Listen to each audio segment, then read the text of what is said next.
Hi. எப்பயுமே ஒரு அக்கா வந்து கோயிலுக்கு நான் போனேன்னா அவங்களுமே வந்துடுவாங்க வெள்ளி செவ்வாயில். அதில் தான் நல்லா ஃப்ரெண்டு, நாங்கள் நல்லா பேசுவாங்க. இந்த மாதிரி ப்ரௌனி பிஸ்னஸ் பண்ணிகிட்டு இருக்கேன்னு சொல்கிறப்ப அவங்க பிள்ளைங்களுக்கும் ஸ்கூல்லாம் லீவ் விட்டுட்டாங்க. அதனால் எனக்கு ராகி ப்ரௌனி செஞ்சு கொடுங்க அப்படின்னு சொல்லிட்டு கேட்டிருந்தாங்க.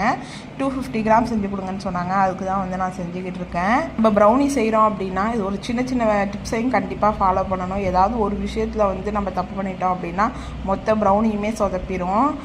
கரெக்டாக பண்ணோம் அப்படின்னா தான் அந்த சாஃப்டாக நல்லா ஃபஜ்ஜியாக ப்ரௌனி வரும். ராகி ப்ரௌனியே 250 கிராம் வந்து வெறும் 200க்கு தான் கொடுக்குறோம்.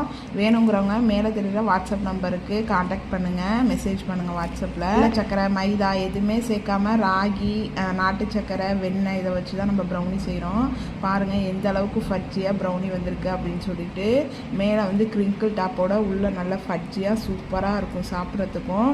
இது ஐஸ்கிரீமோட வச்சு சாப்பிட்டோம் அப்படின்னா செம்மையாக இருக்கும். உங்களுக்கும் ப்ரௌனி வேணும் அப்படின்னா மறக்காமல் ஸ்க்ரீனில் தெரியுற நம்பருக்கு காண்டாக்ட் பண்ணுங்கள். அப்புறம் ஹஸ்பண்டும் ஒரு 7:30க்கெல்லாம் வீட்டுக்கு வந்துட்டாங்க. நானும் வந்து ப்ரௌனியெல்லாம் செஞ்சு முடிச்சுட்டேன்.